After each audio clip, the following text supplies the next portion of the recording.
प्रभु यीशु मसीह के नाम से आप सभी को पास्टर डैनियल राज का प्यार भरा सलाम। दोस्तों, उम्मीद करते हैं कि जब आप इस वीडियो को देख रहे हैं तो आप खैरियत से हैं, सलामत से हैं। और मेरा प्रभु जिसकी आप सेवकाई करते हैं, जिस पर आप विश्वास करते हैं, उसने आपको भला चंगा रखा है। मैं इस वक्त में अपने मसीह भाई बहनों के लिए और सेवकों के लिए एक वीडियो बना रहा हूँ। और मैं चाहता हूँ कि ये जो वीडियो है आप लोग इसको बड़े ध्यान से देखें, आखिर तक देखें, दूसरों के साथ शेयर करें। और मुझे पता है कि मेरे बहुत सारे जो टीचिंग्स हैं, प्रचार हैं, जो वीडियोस यूट्यूब पे, फेसबुक पे हैं, आप लोग उसे देखते हैं, पसंद करते हैं, कमेंट्स करते हैं, जो कि मुझे अच्छा लगता है और जिसके लिए मैं परमेश्वर का धन्यवाद करता हूँ। दोस्तों, इस वक्त मैं एक ऐसे टॉपिक के साथ मैं आ रहा हूँ जो कि आपको अपसेट कर सकता है, आपको नाराज़ कर सकता है। कुछ लोगों को, अगर आप बात को समझ पाए तो आप नाराज़ नहीं होंगे, अपसेट नहीं होंगे। लेकिन अगर आप नहीं समझ पाए तो आप ज़रूर अपसेट होंगे, नाराज़ होंगे। खैर, कोई बात नहीं। वचन मैं आपके सामने रख रहा हूँ, आप तय करें मैं सही हूँ या गलत हूँ। इसलिए मैं चाहता हूं कि आखिर तक सुने, जिसको मैं यूट्यूब, फेसबुक, व्हाट्सएप पर इसका लिंक भेजूंगा। साथ ही साथ मैं उनका भी वेलकम करता हूं जो इस वक्त में पाकिस्तान से, नेपाल से, मॉरिशस से, भारत के बहुत सारे हिस्सों से और विदेश से जो हिंदी भाषा समझते हैं। मैं आप सभी का भी वेलकम करता हूं, स्वागत करता हूं यीशु के नाम से। ना, इसके पहले कि मैं कुछ भी बोलूं, मैं चाहता हूं कि मेरा जो सब्जेक्ट है, टॉपिक है, जिस विषय के ऊपर मैं बात करूंगा, पहले मैं आपको वो बता देता हूं। मेरा टॉपिक है, मेरा सब्जेक्ट का नाम है, वह है क्या सुसमाचार बिगड़ गया है। जी हां, आपने ठीक सुना, मैं दोहरा देता हूं, क्या सुसमाचार बिगड़ गया है। आइए एक वचन पढ़ते हैं। मेरे पास में मेरा दूसरा फोन है जिसके माध्यम से मैं वचन को पढ़ूंगा। और मैं इस बारी थोड़ा सा धीमा जाऊंगा, धीरे जाऊंगा, ताकि आप ठीक से इस पूरे वीडियो को और मैसेज को देख और समझ सकें। चलिए, अगर आपके पास आपकी बाइबल है तो मैं चाहता हूं कि आप मेरे साथ में खोलें, देखें और पढ़ें। आइए, गलातियों की पुस्तक, पहला अध्याय, वचन 6 और 7। The book of Galatians, chapter 1, verse 6 to 7। आइए देखते हैं यहां पर क्या लिखा है। पौलुस कहता है, मुझे आश्चर्य होता है कि जिसने तुम्हें मसीह के अनुग्रह से बुलाया, उससे तुम इतनी जल्दी फिरकर और ही प्रकार के सुसमाचार की ओर झुकने लगे। वचन 7। परंतु वह दूसरा सुसमाचार है ही नहीं, पर बात यह है कि कितने ऐसे हैं जो तुम्हें घबरा देते हैं और मसीह के सुसमाचार को, अब जरा ध्यान से सुनिए, मसीह के सुसमाचार को बिगाड़ना चाहते हैं। जब आपने ये जो टॉपिक है मेरा जब सुना कि क्या सुसमाचार बिगड़ गया है, तो आप भी शायद ऐसा लगता होगा कि पास्टर डैनियल, कहीं आप तो नहीं बिगड़ गए हैं, या फिर आप जो बोल रहे हैं कहीं वो बोलने में तो नहीं कोई गड़बड़ी हो गई है। तो मैं आपसे कहना चाहता हूं कि ये मेरा स्टेटमेंट नहीं है, ये पौलुस का स्टेटमेंट है। पौलुस कहता है, याद रखिए, अभी नहीं तभी उसने कहा, आज से 2018 साल पहले, जब पहली सदी में कलीसिया शुरुआत हुई थी, पौलुस कहता है कि बहुत सारे ऐसे हैं जो सुसमाचार को बिगाड़ देते हैं। चलिए, सबसे पहले मैं आपको यह समझा देता हूं कि सुसमाचार है क्या। आप मिनिस्ट्री में हैं, किसी भी प्रकार की, 5 प्रकार की सेविकाई में, आप अपोस्टल हैं, आप प्रॉफिट्स हैं, आप एवेंजलिस्ट हैं, आप पास्टर्स हैं, आप टीचर्स हैं, आप जिस किसी भी सेविकाई में हैं, तो आप सुसमाचार की सेविकाई में हैं। क्योंकि इस पृथ्वी के ऊपर आपको और मुझे, आप विदेश से हो या विदेश से हो, आप किसी भी पंथ से हो, आपको एक ही काम दिया है और वह है सुसमाचार फैलाना। तो इसका मतलब है हर चीज रिलेटेड है, कनेक्टेड है, जुड़ा हुआ है सुसमाचार से ना। इसका मतलब है कि इस वक्त में जब आप मुझे सुन रहे हैं, तो आप चाहे पास्टर्स हैं, लीडर्स हैं, म्यूजिशियंस हैं, वर्शिपर्स हैं, आप जो भी हैं, आप सभी सुसमाचार से जुड़े हुए हैं ना। क्या सुसमाचार बिगड़ गया है? वापस कहेंगे, मेरा सब्जेक्ट यही है, आखिर तक सुनिएगा। क्या सुसमाचार बिगड़ गया है? तो जी हां, मैं आपके सामने कहने जा रहा हूं, रखने जा रहा हूं। जो समझदार हैं वो मेरी बातों को समझेंगे कि जी हां, 21 सदी की कलीसिया में, जिसको मैं बार बार कहता हूं, मॉडर्न क्रिश्चियंस या मॉडर्न बिलीवर्स के बीच में सुसमाचार बिगड़ गया है। और उसका रेफरेंस मैंने आपको दिया है गलातियों 1:6 से 7 तक में ना। अब आप कहोगे, पास्टर डैनियल, ये कैसे पॉसिबल है कि सुसमाचार बिगड़ सकता है? सुसमाचार सुसमाचार ही रहता है। आप जब उसको पेश करते हो तो कैसे पेश करते हो, मैं उसकी बात कर रहा हूं, ठीक है ना। ना सबसे पहले मैं चाहता हूं कि कुछ वचन मैं आपके बीच में रखूं, जिसको मैंने बहुत सारे जो स्क्रिप्चर्स हैं बाइबल से, वो आपके लिए लाए हैं। सबसे पहले मैं चाहता हूं कि पहला तिमोथी की पुस्तक उसका उसका पहला अध्याय वचन 3 को हम सबसे पहले पढ़ेंगे। पहला तिमोथी उसका पहला अध्याय वचन 3, आइए देखते हैं यहां पर क्या लिखा है। पौलुस कहता है, पहला तिमोथी उसका 3 अध्याय वचन 3 में वो कहता है, जैसे मैंने, तिमोथी को बोलता है, जैसे मैंने मकिदुनिया को जाते समय तुझे यानी तिमोथी समझाया था कि इफिसुस में रहकर कितनों को आज्ञा दे कि वो और प्रकार की शिक्षा ना दे। जी हां, आपने ठीक सुना। पौलुस कहता है तिमोथी को उन दिनों में, कहता है कि और प्रकार की शिक्षा नहीं देना। उसका बोलने के पीछे मकसद क्या था, वो कहना क्या चाह रहा है? वो कह रहा है कि जो परिश्रम मुझ पौलुस ने, जो परिश्रम पतरस ने, जो परिश्रम यीशु मसीह ने, और जो परिश्रम तिमोथी तू कर रहा है, उसको कोई ना बिगाड़े, इसलिए तू कईयों को आज्ञा दे, कईयों को समझा और कह दे कि किसी और प्रकार का सुसमाचार की शिक्षा ना दे ना। इसको बोलते बोलते पवित्र आत्मा हमारे बीच में है और वो हमसे बात कर रहे हैं, ठीक है ना। मेरा प्रश्न यह है, क्या कोई मनुष्य कभी पूरे बाइबल में, प्रभु का कोई भी दास हो, ओल्ड टेस्टमेंट से लेकर न्यू टेस्टमेंट तक, क्या कभी किसी ने स्वर्गदूत को कर्स यानी श्राप दिया है? जी हां। अब आप सोच रहे होंगे पास्टर डैनियल ये क्या बात है। जी हां, मैं चाहता हूं कि वापस मेरे साथ में गलीतियों की पुस्तक उसका पहला अध्याय, आइए देखते हैं वचन, अगर आप मेरे साथ में पढ़ोगे, लिखा है 8 में। आइए देखते हैं गलीशियन चैप्टर 1 वर्स 8। क्या स्वर्गदूत को किसी ने कर्स किया है, श्राप दिया? आइए देखते हैं क्या लिखा है। पौलुस कहता है, परंतु यदि हम या स्वर्ग से कोई दूत भी, रिपीट करता हूं, हम यानी पौलुस या स्वर्ग से कोई दूत भी उस सुसमाचार को छोड़ जो हमने तुमको सुनाया है, कोई और सुसमाचार सुनाए, तो वो श्रापित है। Can you believe this?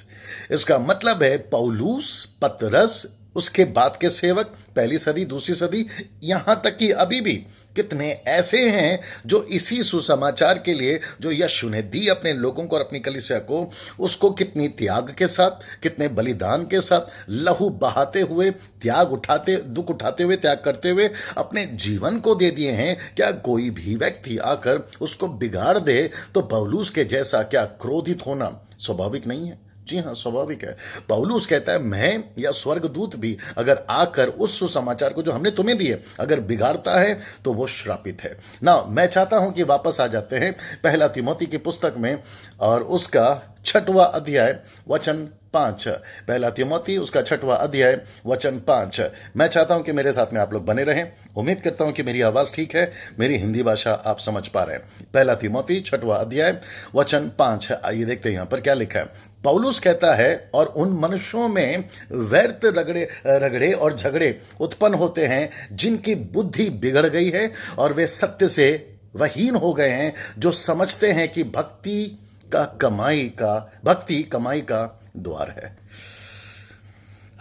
Listen, भक्ति यानी मिनिस्ट्री, भक्ति यानी आप जो सेविकाई कर रहे हैं, भक्ति यानी आपका म्यूजिक बैंड, भक्ति यानी आपका वर्शिप प्रोग्राम, भक्ति यानी आपका बाइबल टीचिंग, भक्ति यानी आपकी पास्टरल सेविकाई, भक्ति यानी आप जो कुछ चर्च में कर रहे हैं वह आपके कमाई का साधन नहीं होना है। जी हां, सुसमाचार कहां बिगड़ रहा है साहब? बहुत सारे क्षेत्र हैं, लेकिन इस वक्त में मैं जो आपके बीच में रखने जा रहा हूं, बड़े ध्यान से सुनिएगा कि सुसमाचार कई क्षेत्रों में बिगड़ रहा है, लेकिन उसका एक अंश मैं आपके सामने रखने जा रहा हूं। वह यह है कि कई लोगों ने अपनी सेविकाई को कमाई का साधन बना दिया है। और पौलुस कहता है, ऐसा व्यक्ति जो सुसमाचार को बिगाड़े वह श्रापित है। आप समझ रहे मेरी बात को? मैं जानता हूं कि इस वक्त में मुझे बहुत सारे लोग देख रहे होंगे आप लोग जब इस यूट्यूब पे, फेसबुक पे जब ये अपलोड हो रहा होगा और आप लोग जब सुन रहे होंगे, तो मेरी प्रार्थना यह है आपके लिए अभी कि पवित्र आत्मा आपके हृदय से बात करे और आपको वो बुद्धि दे, समझ दे कि आप कहाँ हैं और आप क्या कर रहे हैं। जानते हो क्यों मेरे दोस्त? क्योंकि एक ना एक दिन आपको अपनी सेविकाई का पूरा लेखा जोखा आपको परमेश्वर यीशु को देना है। इससे पहले कि बहुत देर हो जाए, इससे पहले कि बहुत कुछ बिगड़ जाए, मैं आपको यहां पर एक प्रभु का दास होने के चलते, परमेश्वर के वचन का सेविकाई का सेवक होने के चलते मैं आपको वार्न करना चाहता हूं, आपको चुनौती या चेतावनी देना चाहता हूं कि आप अपने मिनिस्ट्री को, सेविकाई को, अपने गीत को, अपने एल्बम को, अपने म्यूजिक बैंड को आप उसको कमाई का साधन नहीं बनाएं। अपने प्रचार को, अपने मिनिस्ट्री को नेशनल, इंटरनेशनल लेवल पर अपने प्राइस टैग लगाकर उसको कमाई का साधन नहीं बनाएं। कुछ चीजें मैं रखने जा रहा हूं मेरे दोस्त, बड़े ध्यान से सुनिएगा। मैं फिर से पहला एक बार इसको पढ़ देता हूं। यहां पर पौलुस कहता है, पहला तीमुथी 6:5 में वो कहता है, जो समझते हैं कि भक्ति उनका कमाई का दरवाजा है, द्वार है। इसका मतलब है ना, कुछ चीजें मैं आपके बीच में रखने जा रहा हूं। कैसे हो सकता है पास्टर डैनियल, कोई भक्ति को कमाई का साधन कैसे बना सकता है? मैं बहुत कुछ इन दिनों में सुन रहा हूं और मैं चाहता हूं कि आपको मैं हर एक चीज बताता चला जाऊं।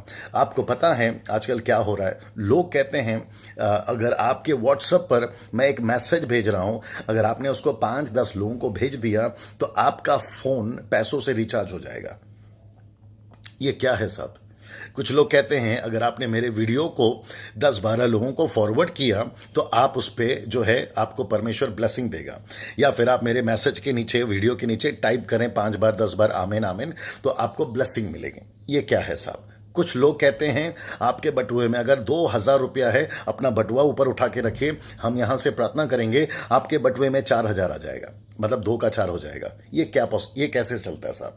मुझे नहीं समझ में आ रहा है कि ये क्यों है ना। अब आप लोग सोच रहे होंगे पास्टर डैनियल, क्या आप प्रॉस्पेरिटी के, ब्लेसिंग के खिलाफ हैं? मेरे बहुत सारे वीडियोस पड़े हुए यूट्यूब पे, आप एक भी वीडियो उठाकर मुझे बता दें जहां मैंने ये कहा हो कि सेवक ने कंगाल रहना है, सेवक ने गरीब रहना है, प्रभु के दासों ने, प्रभु के सेवकों ने, मसीहों ने, क्रिश्चियनिटी ने गरीब रहना। नो, मैंने नहीं कहा कभी भी और ना ही मैं कहूंगा, क्योंकि मैं खुद विश्वास करता हूं कि परमेश्वर आशीष देता है और प्रभु के लोगों ने अच्छे हेल्थ में रहना है, अच्छे प्रॉस्पेरिटी में रहना है। उनके पास में हर चीज अच्छी होनी चाहिए, घर होना चाहिए, गाड़ी होना चाहिए, बंगला होना चाहिए, पैसे होने चाहिए, हर सुविधा होनी चाहिए जो एक अविश्वासी संसारिक जीवन एक व्यक्ति जीता है। मेरा प्रश्न यह है कि क्या हमारा फोकस सिर्फ कमाई है?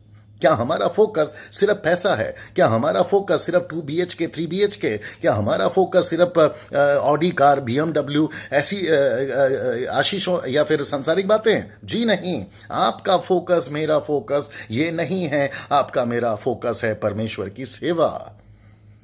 जी हां, मैं ऐसे 2 BHK का क्या करूं जहां परमेश्वर का काम नहीं हो रहा है? मैं ऐसे गाड़ी का क्या करूं जहां परमेश्वर की कलीसिया नहीं बढ़ रही है? मैं ऐसे वरदानों को भी लेकर क्या करूं जहां परमेश्वर की कलीसिया ग्रोथ नहीं हो रही है? मेरे पास वक्त नहीं है क्योंकि बहुत सारे रेफरेंस है। मैं आपको बताऊं, आपके 1 कुरिन्थियों 14:12 में क्या लिखा है? पौलुस कहता है आत्मिक वरदानों की उन्नति से, आपके आत्मिक वरदानों की उन्नति से कलीसिया की उन्नति हो। इसका मतलब क्या है? आप जो भी करें, आप फेमस हो जाओ, आप दानों से भर जाओ, आप हर प्रकार के प्रभु के टैलेंट से भर जाओ, लेकिन क्यों? ताकि कलीसिया की उन्नति हो।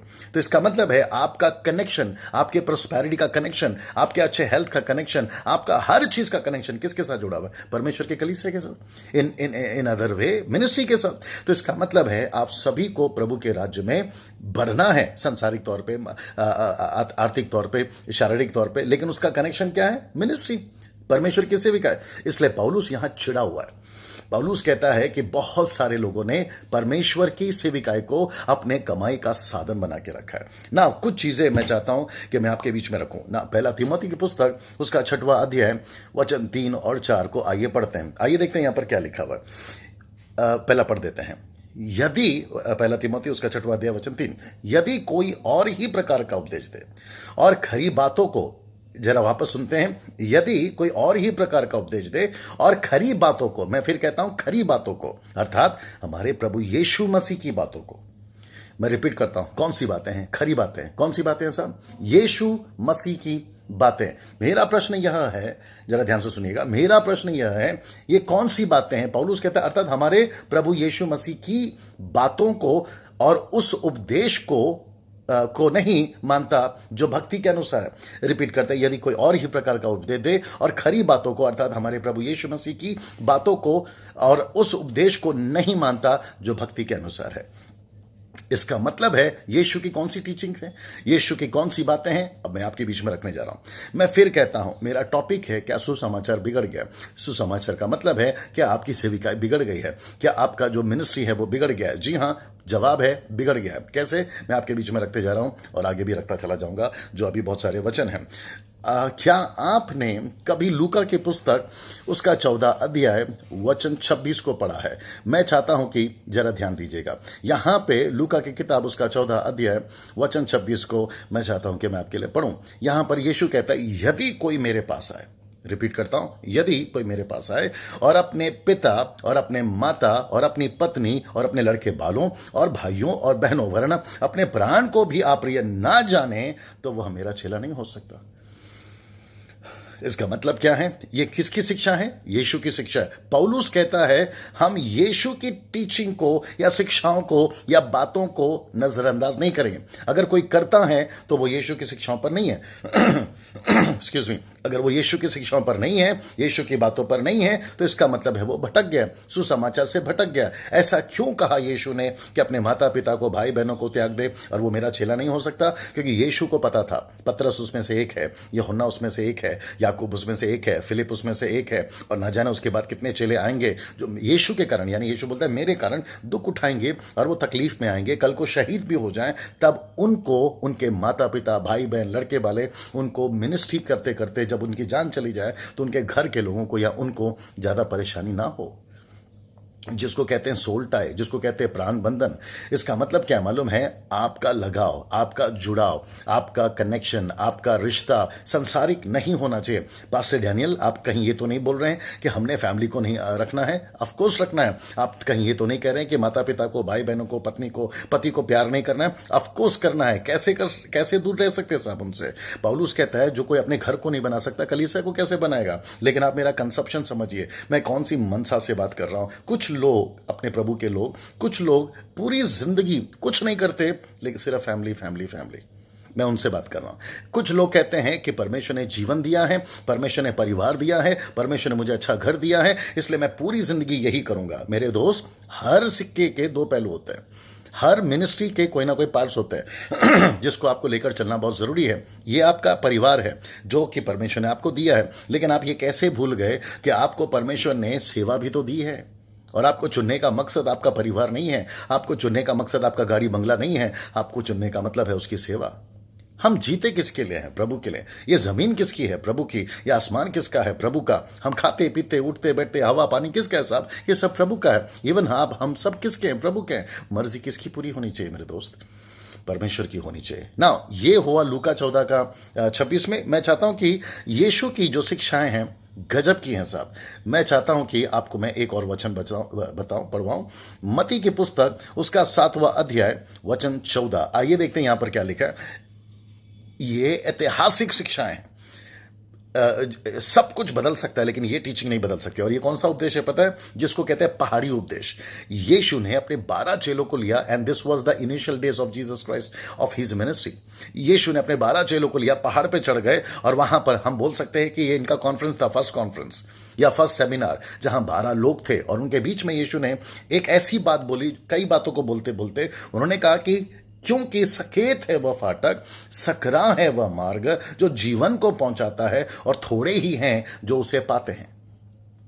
मैं रिपीट कर देता हूं, सकेत है वह फाटक, सकरा है वह मार्ग जो जीवन को पहुंचाता है, और जो थोड़े हैं उसे पाते हैं। ये कौन सा है चौड़ा रास्ता? संसारिक। ये कौन सा है चौड़ा रास्ता? मिनिस्ट्री के नाम पे पैसा कमाना। ये कौन सा है चौड़ा रास्ता? खुद को फेमस करना। ये कौन सा है चौड़ा रास्ता? गाड़ी बंगला 2 BHK 3 BHK को मांगना। ये कौन सा है चौड़ा रास्ता? खुद को अपने आप को कुछ समझना। लेकिन सकरा रास्ता कौन सा है? मैं उसके ऊपर बहुत जल्दी आने वाला हूं, जो कि मैं आपको बताऊंगा। सकरा रास्ता यानी कि छोटा रास्ता, नैरो वे, वो कौन सा है मेरे दोस्त? वह है यीशु मसीह की सेविकाएं, जहां पर आपको दुख उठाना है। मैं समझता हूं कि आप मेरी बातों को समझ रहे हैं ना। मैं चाहता हूं कि आपको जल्दी से मैं असली मुद्दे पर लेकर आऊं ना। 1 तिमोथी की पुस्तक पहला तिमोथी की पुस्तक, उसका 6वां अध्याय वचन, आइए देखते हैं 6वां अध्याय वचन 11। मैं चाहता हूं कि बड़े ध्यान से सुनिएगा उसको मेरे दोस्त। पर हे परमेश्वर के जन, तू इन बातों से भाग और धर्म और भक्ति और विश्वास और प्रेम और धीरज और नम्रता का पीछा कर। मैं चाहता हूं कि आप कुछ चीजों को समझे ना।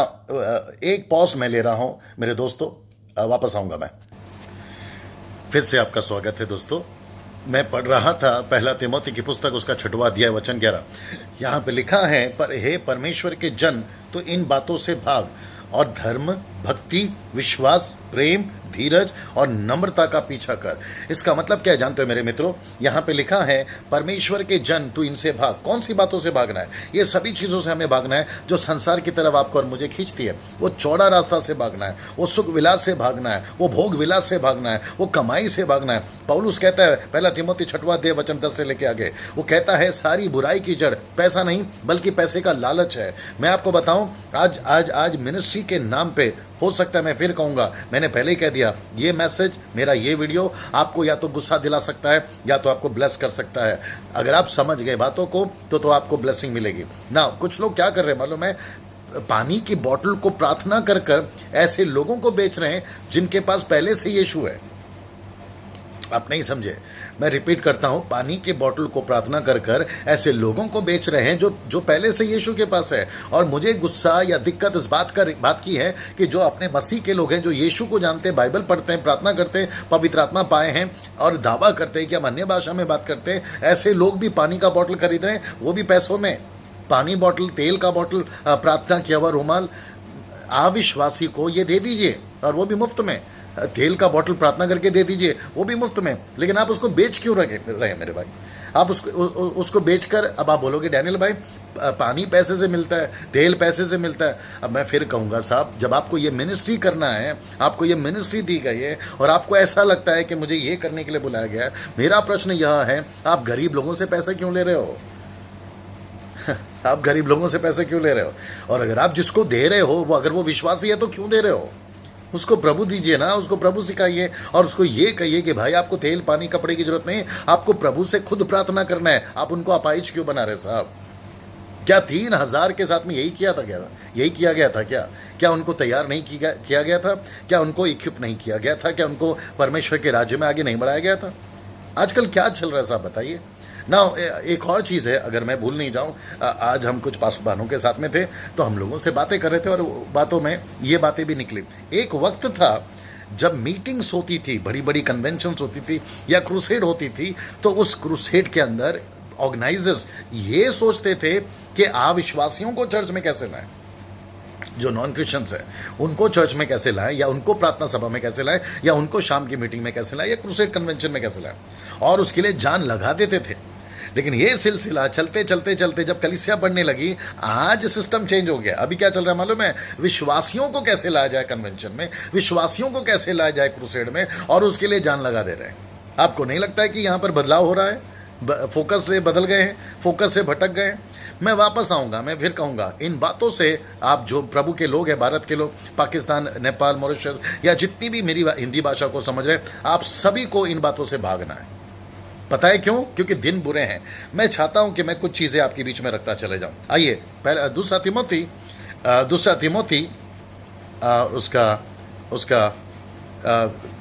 दूसरा तिमोथी 4वां अध्याय वचन 3। आइए सुनिए, यहां पे लिखा है, दूसरा तिमोथी उसका 4वां अध्याय वचन 3, क्योंकि ऐसा समय आएगा कि लोग खरा उपदेश ना सह सकेंगे।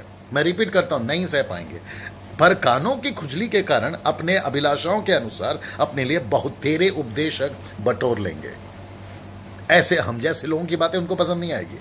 ऐसे लोगों की बातें पसंद आएगी जो उनको प्रोस्पेरिटी, ब्लेसिंग्स, हीलिंग, कैसे आपका घर अगर झोपड़ा है तो आपको बंगला कैसे मिलेगा, मारुति गाड़ी है तो आपको ऑडी कैसे मिलेगी, साइकिल है तो मोटरसाइकिल कैसे मिलेगा, ऐसे प्रचार उनको ज्यादा पसंद आएंगे। मैं नहीं, पौलुस कह रहा है। ये शिक्षाएं क्यों?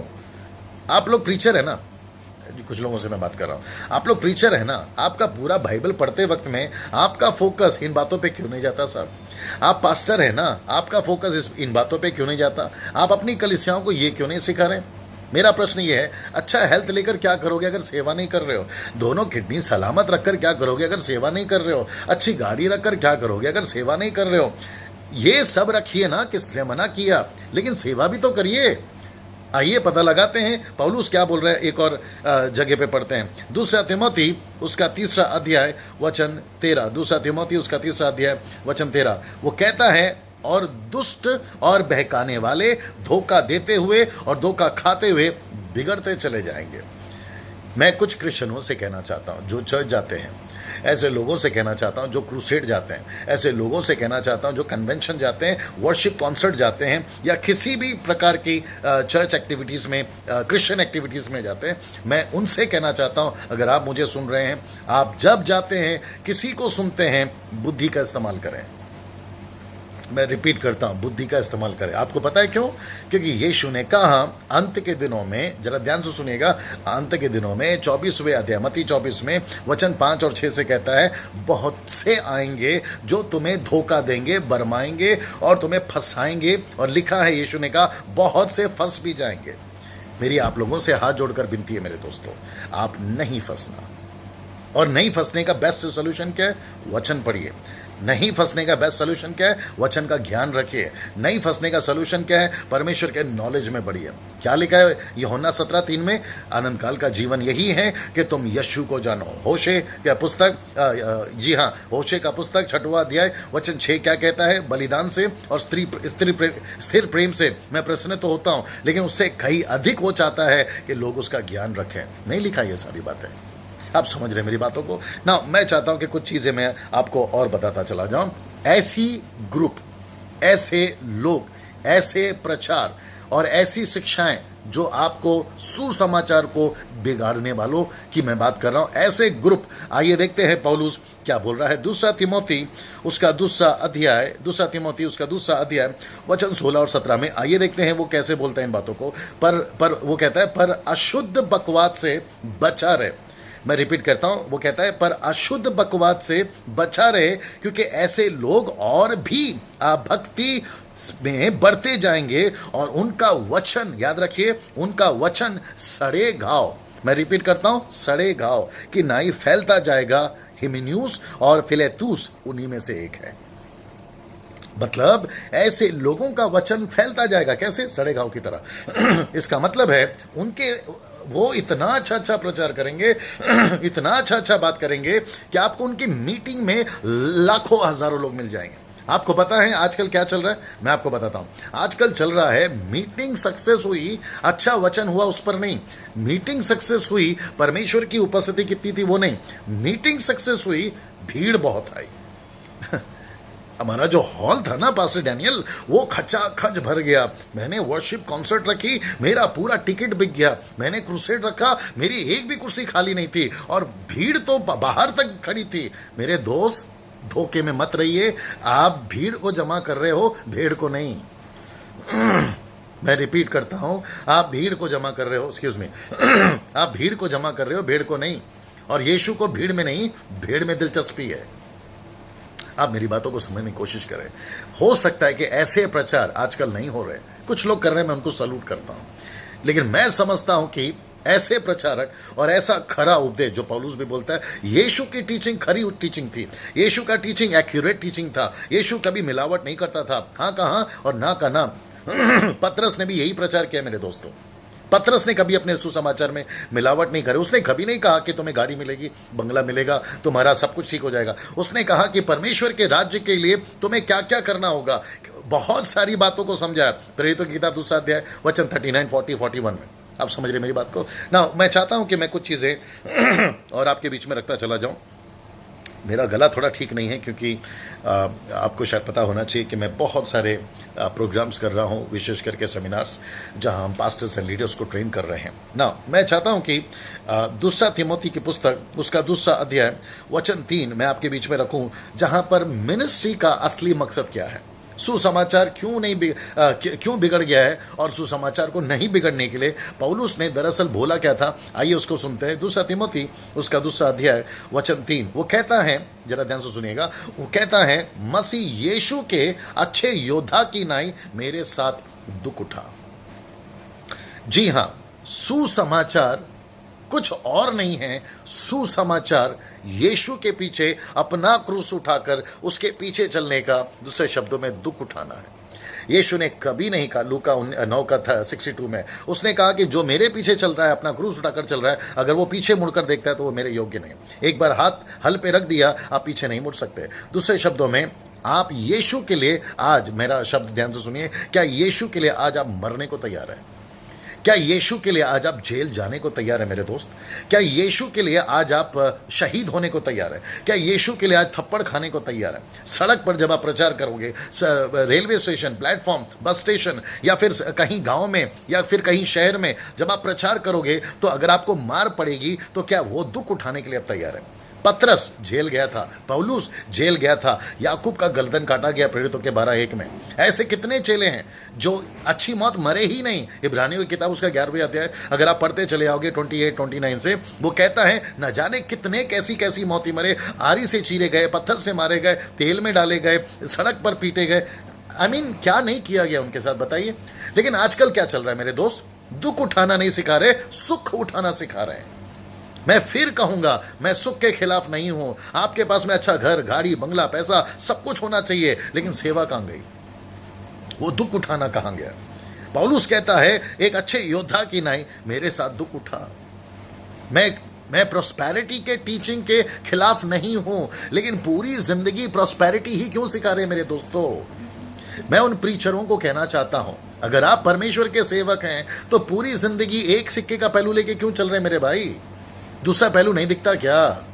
आप हिंदुस्तान के प्रीचर हैं, पाकिस्तान के प्रीचर हैं, नेपाल के प्रीचर हैं, मॉरिशस के प्रीचर हैं, आप पूरे दुनिया के, आप कोई भी भाषा में प्रीच करते हैं। मैं आप सभी से कहना चाहता हूं, आपको परमेश्वर का ये सारे वचन क्यों नहीं याद आते? पास्टर डैनियल, आप क्यों बोल रहे हो इन सभी को? वो जो कर रहे हैं उनका हिसाब प्रभु लेगा ना। मेरा प्रश्न यह है, ये आपका नहीं, बाप का प्रॉब्लम है, नंबर 1। नंबर 2, कुछ लोगों से पूछा गया, भाई साहब आपने गलती करी, क्यों करी?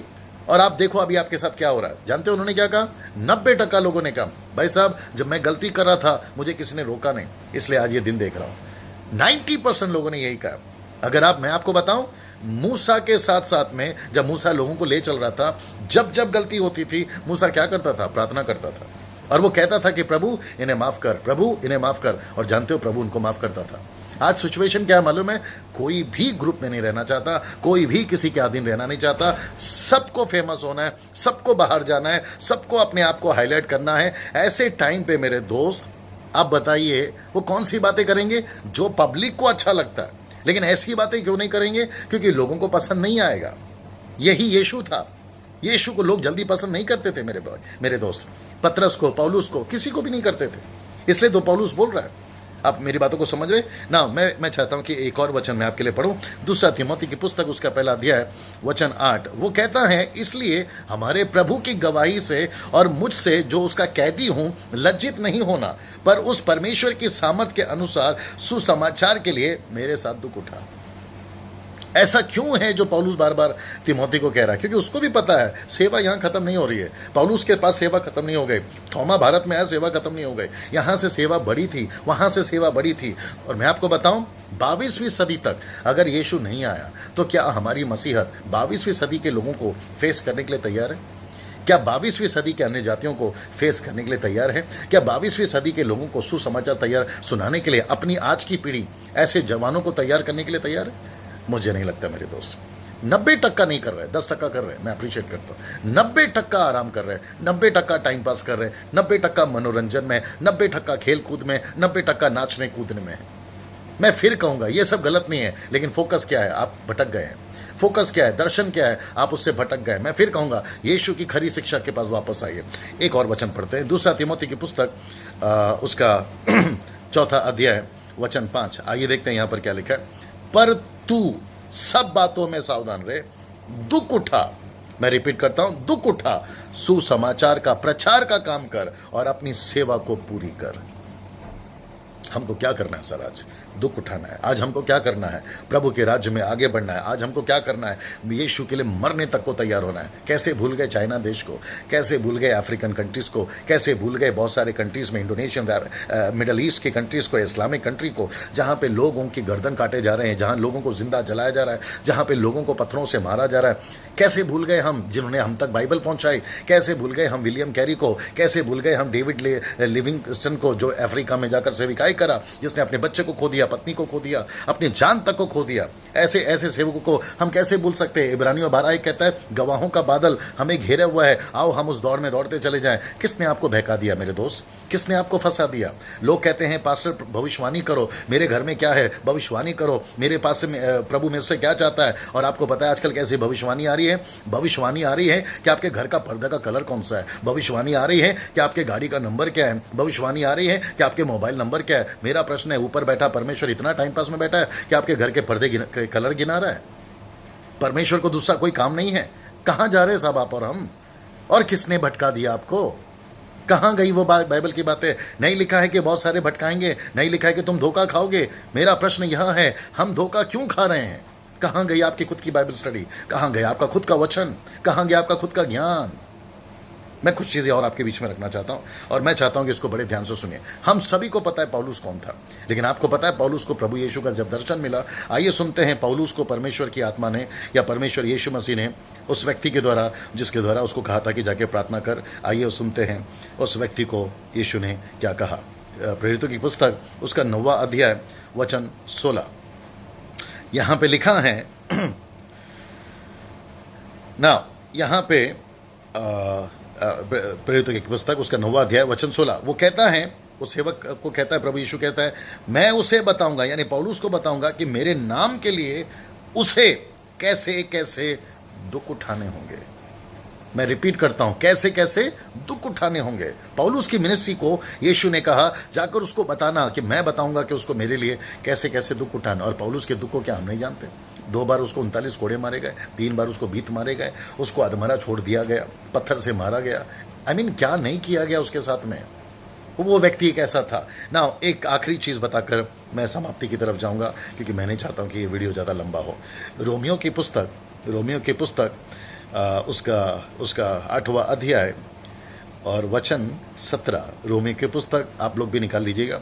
रोमियो की पुस्तक उसका 8वां अध्याय वचन 17 ना। हम सभी को पता है कि रोमियो का पुस्तक उसका 8वां अध्याय का वचन 1 से लेकर क्या लिखता है? हम परमेश्वर के संतान हैं, आत्मा के अनुसार चलने वाले लोग हैं, लेपालक पुत्र हैं, वो उसके वारिसदार हैं। लेकिन मुझे वचन 17 अलग लगा। आइए सुनते पहला क्या है लिखा है। यदि हम परमेश्वर के संतान हैं तो वारिस भी हैं, वरन परमेश्वर के वारिस और मसीह के संगे वारिस हैं। अब इसको पढ़ते हैं बी पार्ट, जरा ध्यान से सुनिएगा। जबकि हम उसके साथ दुख उठाएं कि उसके साथ महिमा भी पाएं। मेरा प्रश्न है, यहां क्या लिखा है साहब? वारिस हैं, अच्छी बात है, परमेश्वर के संतान है, अच्छी बात है, लेकिन क्या लिखा है पता है? दुख उठाओ। मेरा प्रश्न है आज सभी जितने भारत और भारत के बाहर जितनी भाषाओं को, मेरी हिंदी भाषा को समझ रहे हैं, मेरे दोस्तों, आज क्या सुसमाचार बिगड़ रहा है? जी हाँ, आज सुसमाचार बिगड़ रहा है। जितने यूथ मुझे सुन रहे हैं, जितने भाई बहन मुझे सुन रहे हैं, मैं रिक्वेस्ट करता हूं, अपनी मिनिस्ट्री को चेक करिए, अपने सुसमाचार को बिगड़ने मत दीजिए, अपने सेवा काय को बिगड़ने मत दीजिए। ऐसे बहुत सारे वीडियोस मैं बनाऊंगा जैसे जैसे मुझे वक्त मिलेगा, लेकिन मैं चाहता हूं कि जब ये आप लोग सुन रहे हैं अभी भी, तो आप लोग इसको जरूर शेयर करें अगर आपको मेरी बातें उचित लगती हैं और बिब्लिकल लगती हैं। परमेश्वर आपको आशीष दे। God bless you friends.